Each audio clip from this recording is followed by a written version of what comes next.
¿Cómo están? Acá nos encontramos con Arturo Ruiz, eh, un estudioso de Borges, una persona que ha trabajado y ha dedicado mucho tiempo a estudiar Borges, que se encuentra ahorita haciendo su doctorado en Estados Unidos. Él es un gran amigo mío y hoy día se va a encontrar con nosotros virtualmente, ¿no? Para poder hablar de algunos aspectos generales e importantes para comprender un poco e iniciarnos en el estudio de Borges, ¿no? Que es un mundo súper difícil. ¿Qué tal, Arturo? ¿Cómo te encuentras? Hola Carlos, muy bien. Muchas gracias por la invitación. Para mí siempre es un placer pensar, hablar acerca de Borges.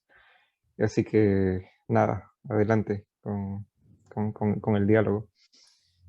Sí, yo quería, después de agradecerte de nuevo, ¿no? Por participar, decirte algo. Siempre sobre Borges, ¿no? Creo que de un lado o del otro hay el tomar un poco los aspectos biográficos sobre su vida, ¿no? Para pensar en la interpretación o en cómo esto afecta un poco su literatura, en el sentido, lo dividiría en dos lados, ¿no? Como un poco el Borges mítico, como este ámbito de la ceguera, este Borges que lee desde muy joven, que lee el Quijote en inglés y todas esas casi podríamos decir como ya grandes relatos acerca de la figura de autor. Y también, pues, ¿no? Estas cuestiones del Borges, facho, podríamos decir, el Borges que no es incómodo a un sector de esos años, digamos, de izquierda, por un lado, ¿cómo verías un poco esta idea de lo biográfico? ¿Qué te parece importante resaltar acerca de la biografía a tomar en cuenta para hablar de Borges? Bueno, desde el punto de vista de la vida de Borges, o de lo que uno puede decir acerca de su vida, Borges es definitivamente una figura singular. Muy probablemente es uno de los escritores latinoamericanos del siglo XX, de quien sí o sí se va a comentar al menos uno o dos eventos de la vida para explicar o intentar explicar ciertas cosas. Probablemente el evento más fundamental, incluso para la crítica que tiene alguna pretensión profesional, es la ceguera. Borges, los últimos libros que Borges publica, todavía con plenas facultades visuales, al menos en términos de ficción, son también sus mejores libros de cuentos, ¿verdad? Ficciones y el Aleph en los años 40. Entonces, ya de por sí, el evento de la ceguera que, que le acaece a mediados del siglo XX determina una transformación de su obra. Por otro lado, siendo la obra de Borges tan multifacética, tan atravesada por giros, por cambios de rumbo en términos de poética, en términos de estilo, en términos de temas, siempre la dimensión biográfica es un recurso para explicar algunas de estas cosas, ¿no?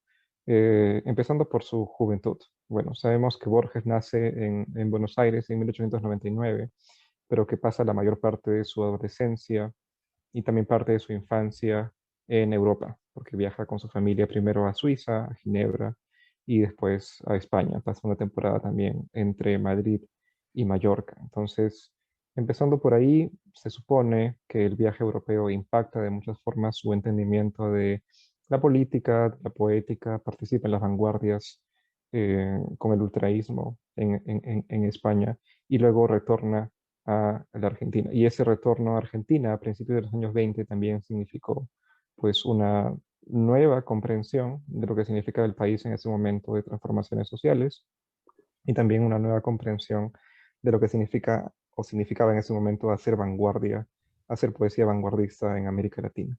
Entonces, esos dos eventos, diría yo, el acadecimiento de la ceguera, los viajes de juventud, siempre siempre están allí para explicar algunas cosas, ¿no? Y también, bueno, Borges, como tú has dicho, es un mito, ¿no? Muy probablemente uno de los más grandes mitos de la poesía o de la literatura latinoamericana, junto con el mito del Inca Garcilaso, junto con el mito de César Vallejo, en Perú junto con el mito de José María Arguedas, ¿verdad? Entonces, hay mucho que decir acerca de la consolidación de este mito, acerca del establecimiento de una figura pública o de una figura semilegendaria de un Borges que decididamente es un clásico de aquellos que, como Cervantes, como Shakespeare, engendran arquetipos de lo que significa ser escritor. Y además, esto es algo que eh, Borges seguramente ya pensaba cuando escribía muchos de sus trabajos. Mucho de lo que Borges escribió tiene que ver justamente con la fundación de una figura de autor, con la fundación de una figura legendaria, con la creación de una imagen, si bien no pública en el sentido de una imagen para los medios de masas, como se podría decir en este momento de la vida de Vargas Llosa, sí una imagen para la literatura o una imagen que implica mucho trabajo con qué escritores se leen a principios del siglo XX en América Latina, en español, que tiene que ver con cuál es la responsabilidad de un escritor para con su obra, para con sus lecturas. Entonces, es muy difícil y seguramente muy poca gente lo hace acercarse a la vida de Borges, acercarse a la obra de Borges, sin tener en cuenta que la propia persona, el propio Jorge Francisco Isidoro Luis Borges Acevedo, de una forma u otra nos da muchas pistas, nos da muchas claves para entenderlo a él y para entender su producción. Entonces no lo podemos tan fácilmente borrar del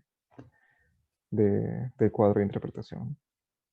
Sí, además creo que eso me llama bastante la atención, esta idea de ser uno, o sea, ser un escritor precursor en esta idea de la, de llevar esa mitología, esa figura de autor, si quieres, ¿no? A su, o sea, utilizarla, y en este caso en muchos sentidos, para generar la verosimilitud, por ejemplo, en muchos de sus textos, ¿no? Entonces, la idea de que él aparezca en infinidad de textos, o bueno, en varios de sus textos, y genera, pues, ¿no? Esta cuestión de la que, digamos, ahora somos mucho más conscientes, ¿no? Pero parte de esa mitología ha sido escrita también por él, ¿no? En el sentido de él también presentarse en sus propios cuentos, ¿no? Leyendo como una persona eh, en general, ¿no? Que nos hace pensar que lo que se dice de él es muy parecido o está muy cercano, ¿no? Incluso pensando en Tlön, por ejemplo, pensando en el Aleph, ¿no? Donde él está, incluso a veces burlándose un poco de él mismo, ¿no? En general. Pero más allá de eso, que podríamos avanzarlo después, eh, ¿te parece injusta un poco esta idea, ¿no?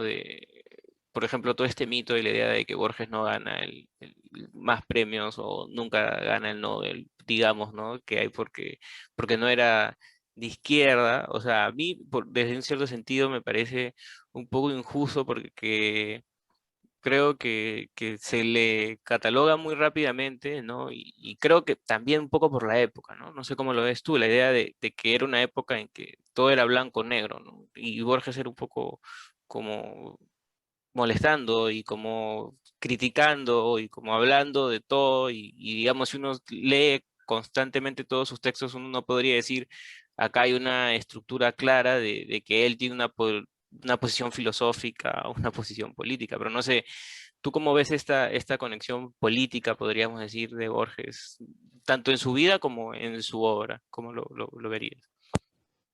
Creo que una de las virtudes esenciales de la obra de Borges es la irreductibilidad ideológica o filosófica, ¿no? Se ha escrito bastante buscando establecer algunas líneas fundamentales del pensamiento filosófico de Borges, del pensamiento político de Borges, pero lo cierto es que, bueno, él naturalmente tenía sus convicciones y las cosas en las que creía, pero nunca fue un escritor de aquellos en los cuales es sencillo delimitar dónde termina la ironía y dónde comienza la manifestación de una verdad personal en materia de política.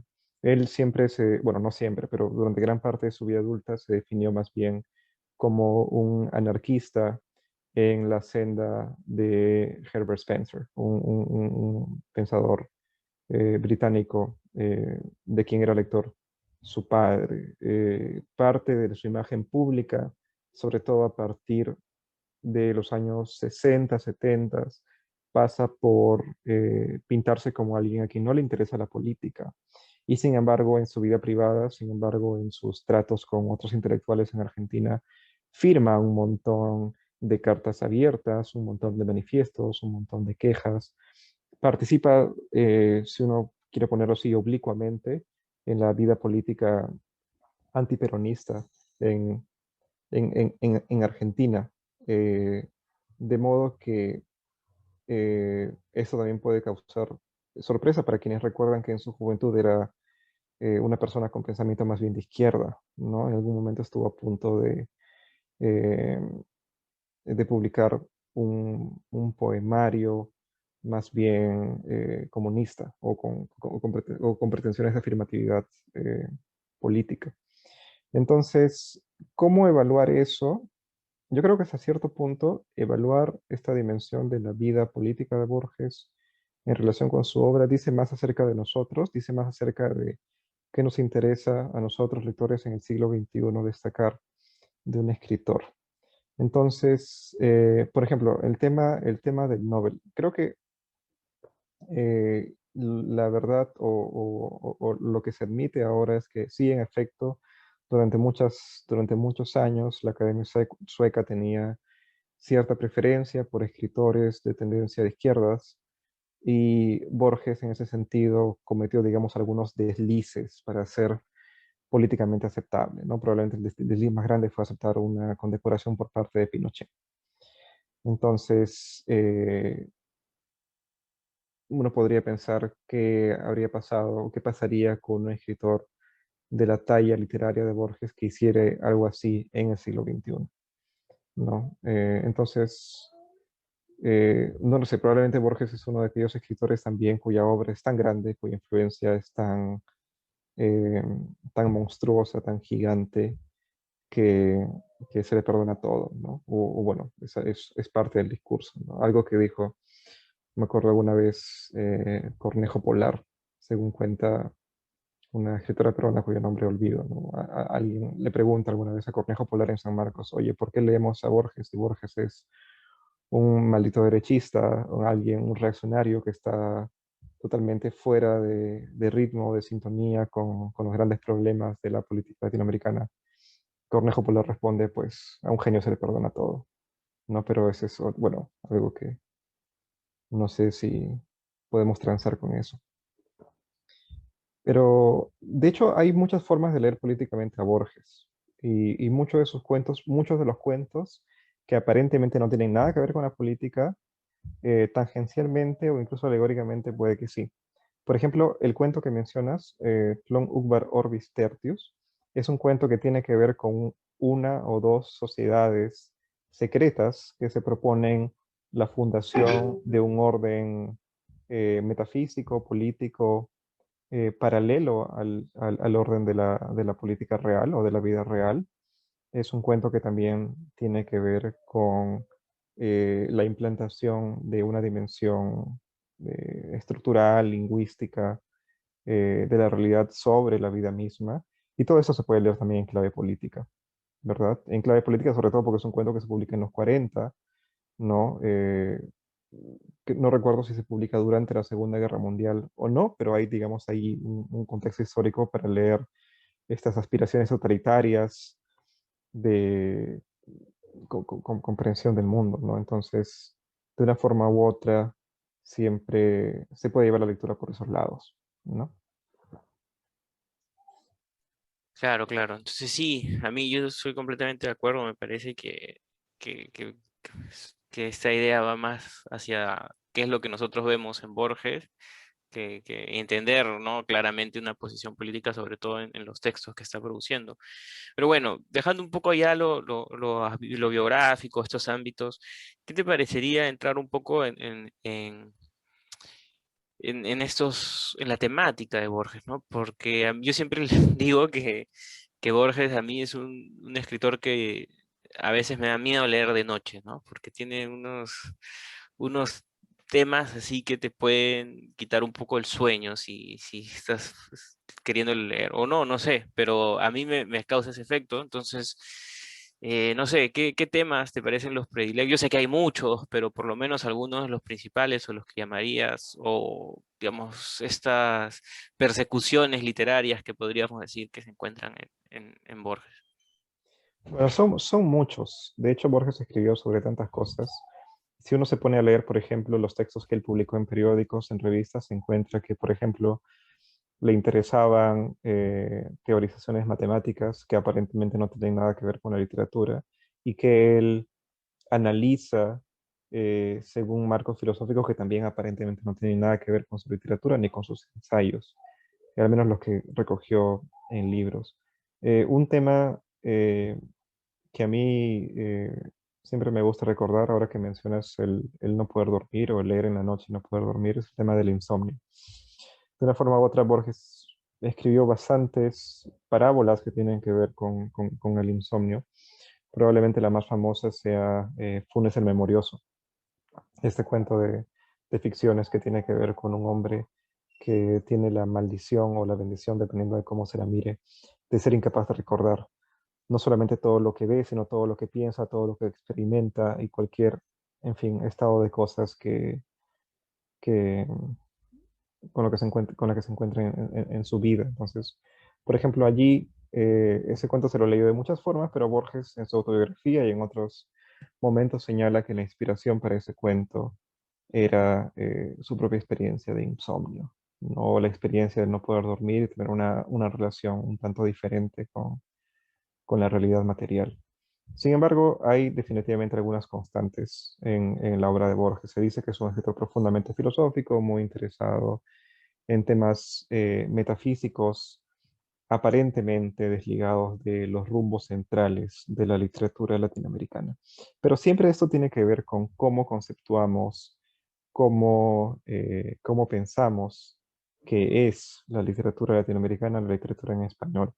Recientemente, el año pasado, Vargas Llosa publicó una colección de textos de diverso calibre acerca de Borges y lo que él consideraba que era su aporte principal a la literatura en español era el hecho de que la literatura de Borges es para él absolutamente distinta de las cosas que hace ese momento, o sea, hasta los años 30, 40, se escribían en español. El diagnóstico general de Vargas Llosa es que la literatura en español es una literatura sumamente realista, no propicia a el tipo de divagaciones o meditaciones filosóficas que le encantaban a Borges. Y por eso la literatura de Borges sería muy singular, excepcional, diferente. Pero esto siempre depende de cómo es que nosotros conceptuamos el rumbo de la literatura en español, porque uno podría decir, pero no hay mucho concepto, no hay mucha filosofía, no hay mucha metafísica en la obra de Quevedo, en la obra de Calderón de la Barca, incluso en algunos poetas peruanos desde el romanticismo, etcétera, etcétera, ¿no? O poetas en general, ¿no? Entonces siempre depende de cómo lo vemos. Parte del mito de Borges está en ver a Borges como un escritor filosófico, a quien le interesan temas particularmente propios de la literatura fantástica, como la inmortalidad, como el doble, como la identidad individual, que es una ficción tan fantástica como la posibilidad de conocer el mundo, de conocer a los otros. Tiene muchos cuentos donde, por ejemplo, se pone en cuestionamiento la idea de que eh, haya un mundo más allá de nosotros, ¿no? La idea de que el individuo es el origen y el fin de los fenómenos de la realidad. En fin, barajó muchos temas. En muchas de sus entrevistas, Borges eh, le gustaba decir que su obra era muy limitada, en el sentido de que había un abanico muy limitado de temas que siempre repetía, ¿no?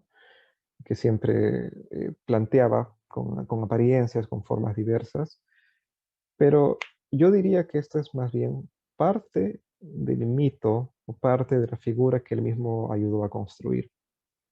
Y que si uno lee sus textos, escribió acerca de casi todo, ¿no? Por ejemplo, está también, perdón, está la idea de que Borges no escribió acerca del sexo, que no escribió acerca de sexualidad, que era un tema como que le causaba un poco de aprensión, ¿no?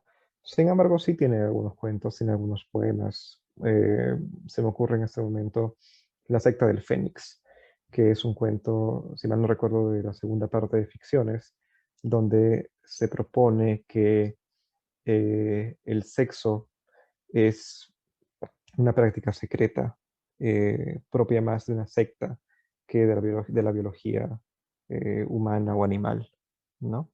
Entonces, también esos temas naturalmente evolucionan.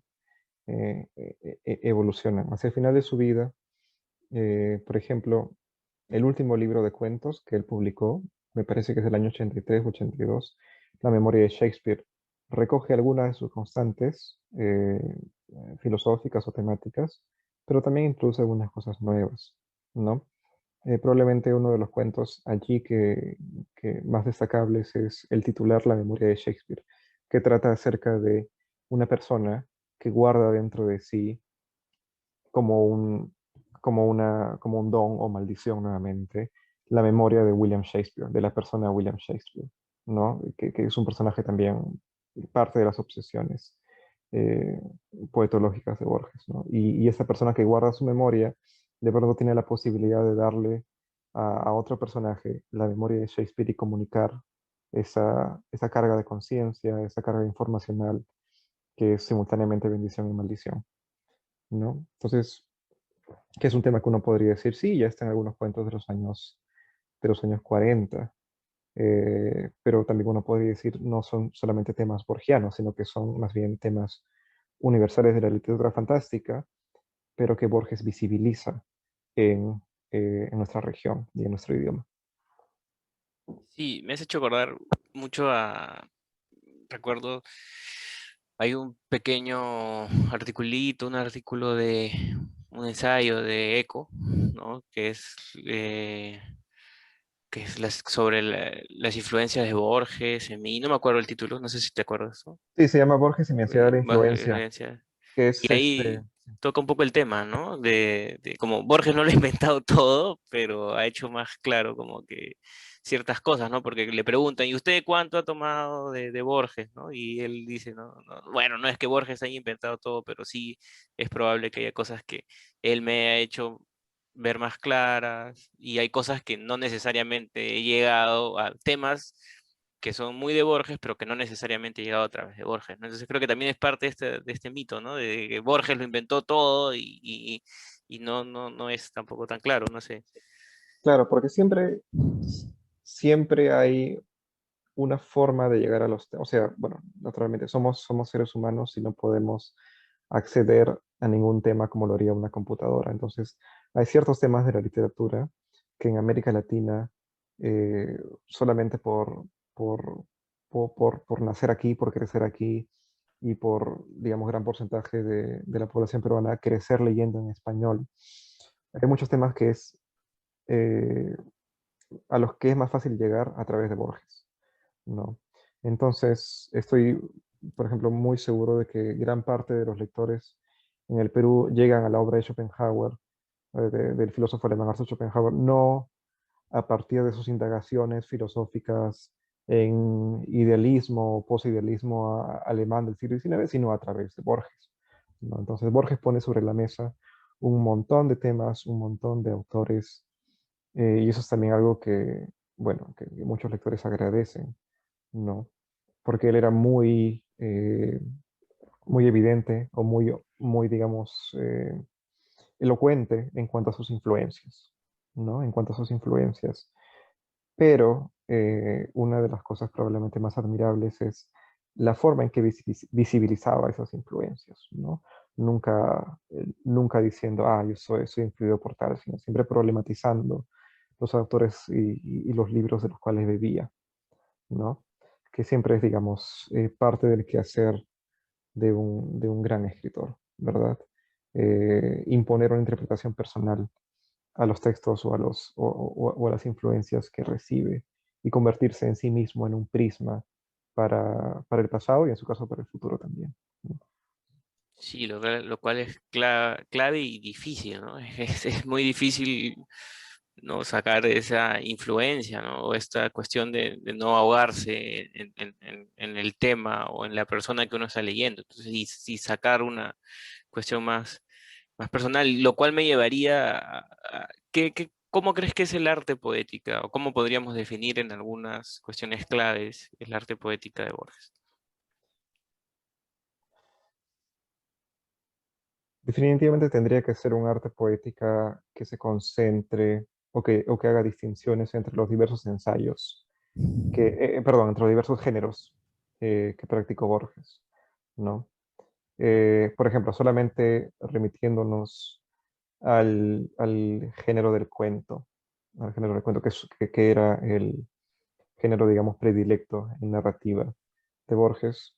En términos generales, se podría decir que Borges siempre abogó por una poética de la concisión, es decir, escribió textos en donde, o al menos ese es el diagnóstico promovido por él también, cuentos donde nada sobra y nada falta.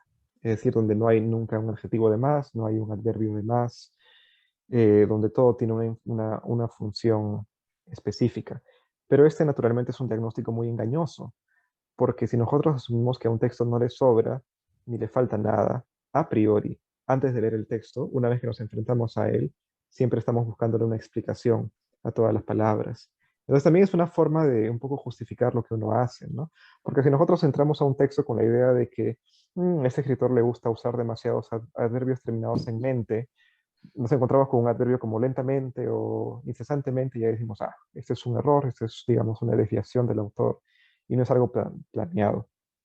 Pero parte de la forma en que leemos a Borges es pensar que sus textos son máquinas perfectas, que son artefactos pensados para que todos los personajes no solamente tengan una función en tanto personaje, sino que también encarnen una idea, una posición filosófica, eh, etcétera.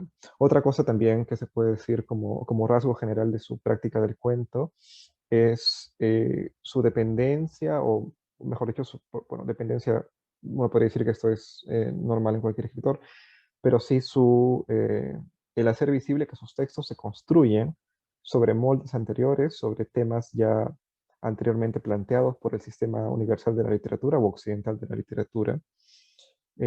Muchos de sus cuentos en ese sentido son trabajos sobre géneros preexistentes, sobre géneros populares.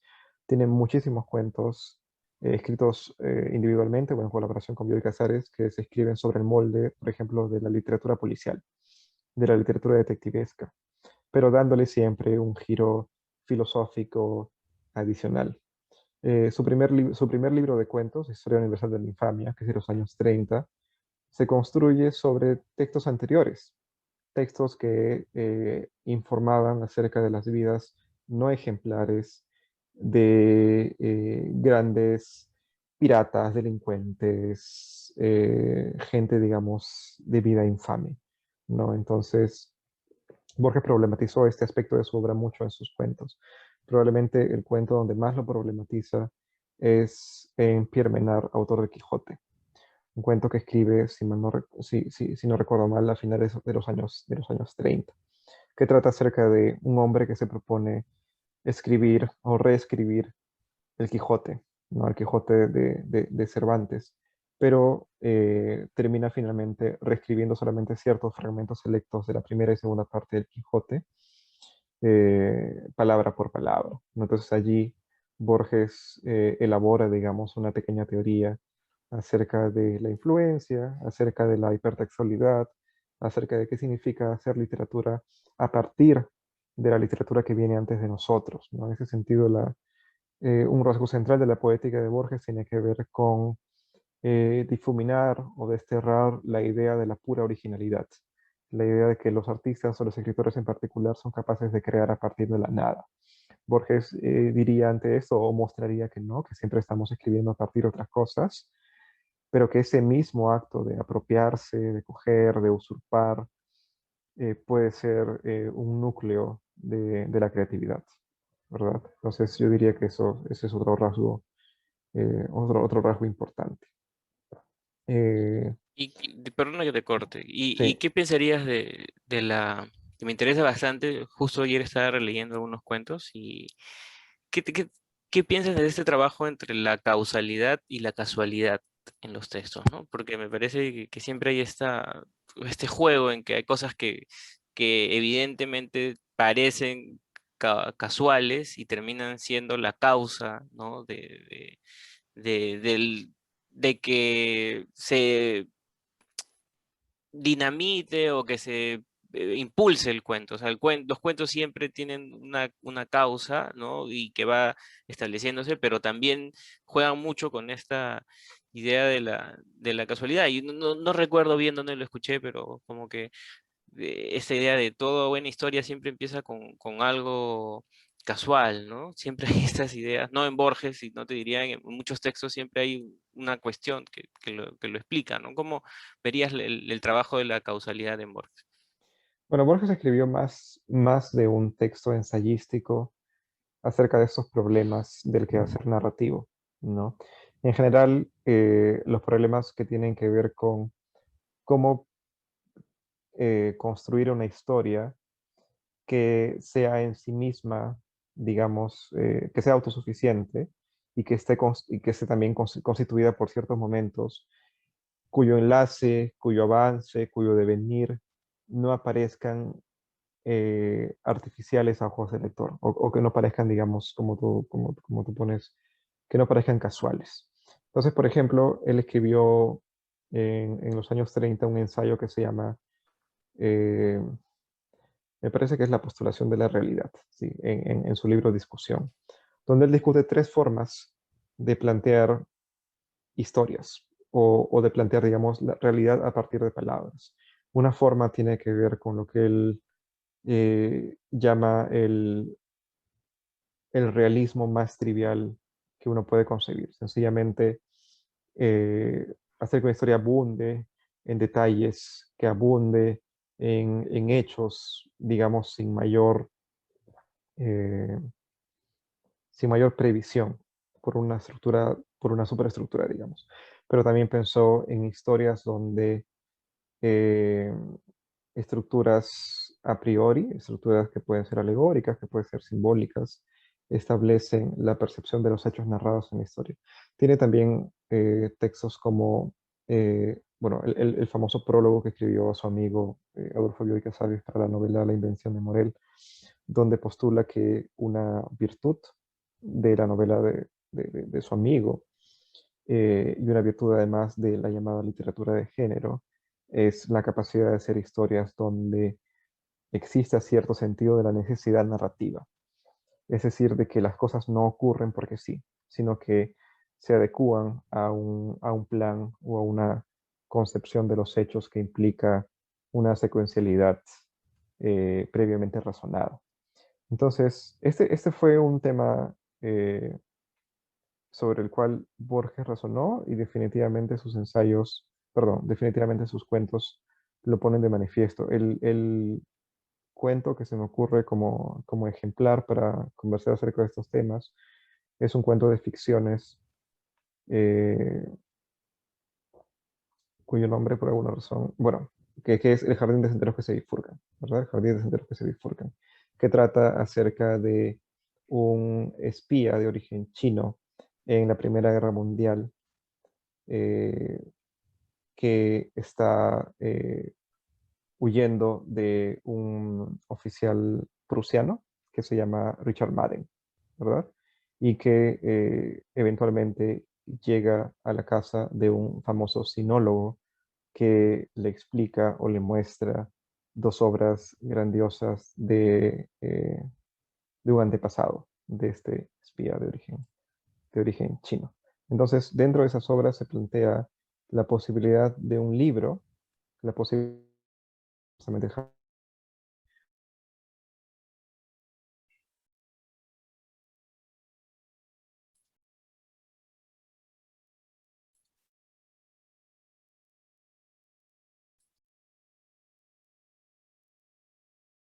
siempre hay algunas posibilidades entre las cuales la realidad o las personas podemos optar, ¿no? Entonces, con esta visión del mundo, lo que hace Borges es plantear un artefacto, que sería este libro, que problematiza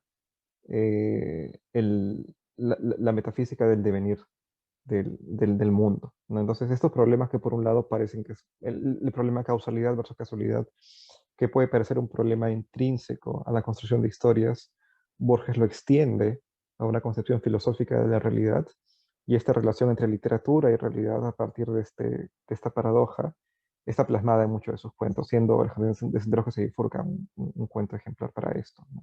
Seguramente hay otras instancias, pero eso me parece importante. Y bueno, ya como para ir tocando unos últimos temas, y hilando con lo que me estaba señalando, eh, ¿cómo ves la influencia de Borges, tanto en la literatura posterior a él, ¿no? Porque podríamos hablar mucho de la, de la literatura anterior y cómo él se desarrolla y empieza a hacer conexiones, ¿no? Con la literatura policíaca o policial, con la literatura fantástica, con Kafka, en general, ¿no? O sea, digamos, hablar de las influencias en Borges sería pues inacabable, ¿no? Inagotable. Pero ¿cómo lo ves tú en este ámbito posterior, ¿no? En la literatura y en la cultura, ¿no? Porque justo había mucha gente que me comentaba, ¿no? Y creo que ahora es más fácil comprender un poco o sea, creo que para un lector de Borges, muchas de las cosas que se nos presentan en la actualidad son más fáciles de comprender, como, no sé, Rick and Morty, por ejemplo, ¿no? Es como, si ya leíste Borges, es como no sé si es tan, o Marvel y la idea de que hay un universo tal, ¿no? Y por ejemplo, Rick and Morty un poco burlándose en esta idea de qué pasaría si en un mundo se cambiaría una cosa y tal, ¿no? Entonces hay esta idea de los universos y los cambios en general. ¿Cómo ves en una cuestión literaria y ya también en una cuestión más cultural, de repente hasta masiva, la influencia de Borges? Bueno, lo que se dice y lo que creo que está de moda decirse ya hace un par de décadas es que más que darnos ciertos temas, más que abrirnos los ojos, digamos, a dimensiones de la realidad que previamente pues, no conocidas o no difundidas o no popularizadas, lo que hace Borges es enseñarnos a leer o enseñarnos a aprender el mundo, la cultura, los libros, la literatura en específico, de una forma particular. Entonces, esa lección bueno, naturalmente es una lección múltiple. Es una lección primeramente que tiene que ver con la familiaridad con la multiplicidad, la familiaridad con textos o con formas de leer que implican necesariamente el negociar con una multitud eh, o con una cantidad ingente de textos, de referencias, de nombres, de ideas, ¿no? Entonces, cuando uno se acerca por primera vez a Borges, uno dice, pero ¿por qué hay tanta referencia a tantos filósofos, a tantos pensadores, a tantos libros, muchos de los cuales no existen, muchos de los cuales existen pero con nombre cambiado, a muchos de los cuales se les atribuye libros que jamás escribió? Eh, pero se podría llegar a pensar que es parte, digamos, de eh, que son retos que ahora en la cultura digital o ahora como usuarios de Internet nos encontramos todo el tiempo, ¿verdad? Todo el tiempo estamos navegando entre una multitud inabarcable de información, de datos, de información engañosa, de nombres falsos, de datos falsos, y incluso se podría decir que los rigores de leer a Borges se trasladan casi con muy poca diferencia a los rigores de navegar en la enciclopedia digital, ¿verdad? Eso en cuanto a lo que Borges puede enseñarnos a nosotros como personas que estamos inmersas, digamos, en estas tecnologías. Por otro lado, en cuanto a las lecciones más específicas de la literatura, es común decir que Borges enseña a los latinoamericanos que nuestro lugar digamos, en el horizonte de la literatura, cultura occidental o universal, si se quiere, puede estar más allá de los regionalismos, más allá de cierta afiliación o conexión imperativa con la cultura a la que pertenecemos o el lugar al que pertenecemos, como uno, sea como sea que uno quiere conceptuar qué cosa es un lugar o qué cosa es una cultura. Entonces, en ese sentido, Borges, parte de sus lecciones sería eh, mostrar que podemos ser tan universales como cualquiera, ¿no? Aunque a estas alturas del siglo XXI uno podría pensar, bueno, pero ¿quién no piensa así, no? Ya después de años de globalización, de participación en el discurso global de la cultura mainstream, por así decirlo, que casi nunca es mainstream ni global, esa lección de Borges puede haber sido tan interiorizada que ni nos damos cuenta de que hubo un antes, ¿no? Hubo un antes a eso. Eh, entonces sí, diría que esas son sus dos lecciones más grandes. Sí, sí, completamente de acuerdo. Creo que esa idea es clave, ¿no? La idea de entender a Borges como un... Me parecen las dos geniales, ¿no? La idea de entender a Borges como alguien que nos enseña a leer, que diría incluso nos enseña a leer eh, en la dificultad, ¿no? Porque obviamente Borges enseña a sortear esta idea de incluso estando en Buenos Aires y eh, digamos, no en el mundo de repente digamos, en el centro del mundo, en Europa, donde se están pasando las cosas con las limitaciones, obviamente que ahora nos pueden parecer, digamos, ya no tan, digamos, no tan actuales, ¿no? Porque obviamente en una época en que alguien te puede pasar un PDF de donde las cosas viajan y entran, digamos, pensar en las dificultades que tenía Borges para acceder al conocimiento, digamos, en su época, ¿no? Mostraron pues esta idea de posicionarse y posicionarse por encima de muchos, ¿no? Entonces creo que estoy muy de acuerdo y cómo igual producir esta cuestión, ¿no? Y por otro lado, ¿no? La idea creo que también, no sé si la tomamos o de repente también Susana Rice lo ha tomado de otra persona, ¿no? Profesora de ambos, ¿no? Esta idea de Borges y como el internet y de leer y de ver y cómo una cosa nos termina llevando a otra, otra, otra. Que es lo que parece un poco que, que termina pasando un poco con Borges, ¿no? Que más que tener parece siempre que está hablando de lo mismo, pero no siempre está hablando de lo mismo, ¿no? Entonces es la idea de siempre tener un giro nuevo, una postura nueva, lo mueves unos grados hacia un costado, unos grados hacia el otro lado, y eso ya cambia por completo la idea y la postura, ¿no? Pero sí, a mí me parece que para un lector de Borges hay ciertas cosas que no le parecen tan novedosas, que de repente para otras personas les puede parecer muy novedosas o les puede parecer, ah, mira esto.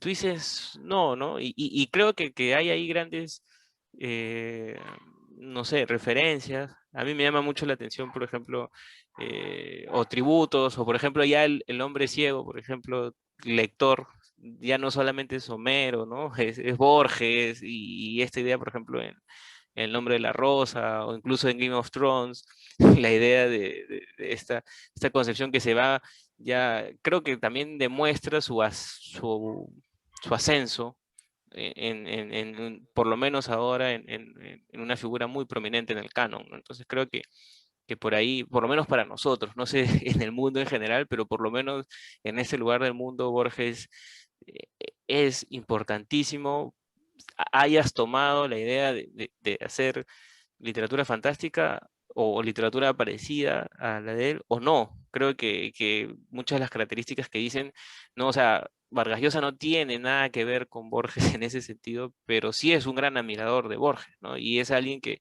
dice, ¿no? Aprendí mucho de él, ¿no? Sí. Bueno, supongo que siempre depende de desde dónde leemos a Borges, para qué leemos a Borges, cómo así llegamos a su obra, ¿no? Por ejemplo, yo personalmente empecé a leer a Borges en cuarto de secundaria. Un amigo muy cercano me dijo, oye, mira, lee este cuento, y me hizo leer La Biblioteca de Babel, ¿no? Y era para mí un momento donde todavía estaba, digamos, muy sensible o muy permeable por lo que leía en ese momento, ¿no? No sé, ponte una edad de 14, 15 años, lo que uno lee y es verdaderamente bueno a uno lo marca, ¿no? Entonces, probablemente en América Latina, más que en otras regiones del mundo, Borges es una lectura de juventud, ¿no? Por ejemplo, para alguien que no crece leyendo en español y que no tiene acceso a a todas las ediciones populares que hay de Borges y que todavía circulan en Lima, en las librerías de Viejo, en Amazonas, en Quilca, etcétera, leer a Borges después puede tener un impacto muy diferente, ¿no? Por ejemplo, si uno ya ha leído literatura de pretensiones filosóficas, de ciencia ficción, mucha filosofía. Uno después lee un ensayo filosófico de Borges, donde Borges discute algunas ideas de Schopenhauer o discute alguna concepción particular del tiempo en los presocráticos. Uno puede llegar a pensar, oye, pero esto es muy banal, muy evidente. Yo ya lo he visto en mis lecturas de Nietzsche, yo ya lo he visto en mis estudios de literatura clásica, en fin, ¿no? Pero creo que Borges para mucha gente en América Latina, para muchos lectores, representa un ingreso o una puerta de entrada, ¿no? Y es algo que creo ya en una dimensión más afectiva de leer, constituye parte del cariño que se le tiene, ¿no? A pesar de que ya, bueno, mucho de su mito luego sea eh, susceptible a la degradación, ¿no? Por ejemplo, hace poco, bueno, no hace poco, hace ya unos años, se digitalizan algunos de los libros de la biblioteca de Borges, ¿no? O bueno, se comentan, se estudian, tanto en Argentina como fuera de Argentina. Y una de las cosas que se descubre es que los, las citas, por ejemplo, de algunos libros voluminosos de filosofía, a los que Borges siempre acude en sus ensayos o en sus cuentos, las citas siempre son de lugares específicos, de páginas específicas que Borges subraya, que Borges comenta con algunas notas marginales, como que sin mayor evidencia de que haya leído, digamos, todo el libro que está citando, ¿no? Entonces siempre hay, digamos, como una imagen muy impresionante de la erudición universal de Borges, que creo que es más impactante si uno lo lee joven, ¿no? Uno lo lee joven y dice, pero este hombre lo ha leído todo. Pero ya pasan los años y uno se da cuenta de que ese todo en realidad es un conjunto de la cultura tan bien seleccionado, tan bien fraguado, tan bien comentado, que tiene la apariencia de un universo, y de un universo muy grande, ¿no? Entonces, eso hace que Borges sea siempre pues, muy divertido y apasionante. Ok, ha estado súper buena la conversa, Arturo. Muchas gracias por haber participado y nada, eso solamente es un poco rascar la superficie porque eso es muy amplio. No sé si tienes algunas palabras de cierre, algo que quisieras comentar al final. Bueno, sí, tenía acá, eh, bueno, ya que esto lo van a ver estudiantes y seguramente muchos se aproximan por primera vez a Borges y dicen, ah, pero qué pelota le era a este señor tan duro, tan difícil. Hace unos años se publicó en Argentina una novela gráfica que, que tengo oportunidad de hablar con alguien de Borges, siempre la muestro, que es una que se llama Borges, Inspector de Aves, publicada escrita, dibujada, diagramada, todo lo hace un argentino llamado Lucas Nine. Es una novela gráfica donde se plantea la posibilidad de un Borges detective, de un Borges que se enfrenta a casos, a enigmas detectivescos durante la Argentina de Perón, ¿no? Entonces, la obra de Borges, la imagen de Borges es también susceptible para un montón de apropiaciones cómicas, irónicas, que tienden a desterrar un poco esa imagen de seriedad o de solemnidad que puede ser vinculada a su obra, ¿no? Que es algo que pues uno podría pensar es inevitable para todo gran para todo gran escritor, ¿no? Por ejemplo, si uno piensa en clásicos de la literatura inglesa, seguramente recordará estas adaptaciones más bien recientes de las obras de Jane Austen, ¿no? Como Orgullo y Prejuicio y Zombies, o cosas Sí. parecidas, ¿no? O por ejemplo con el Martín Fierro, con el poema del gaucho Martín Fierro, hace unos años vi que se había publicado una reescritura llamada El Guacho Martín Fierro, ¿no? Con un lenguaje más bien contemporáneo. Eh, con César Vallejo se ha hecho cosas parecidas también. Entonces, bueno, solamente decir que la literatura, bueno, se basa en las apropiaciones, en las usurpaciones, y la imagen de Borges está allí para, para ser objeto de nuestros caprichos, digamos, ¿no? Ok, Arturo, muchas gracias. Ojalá nos podamos reunir pronto para seguir comentando y hablando sobre estos temas. Cuídate mucho. Ojalá. Gracias. Chao, Carlos.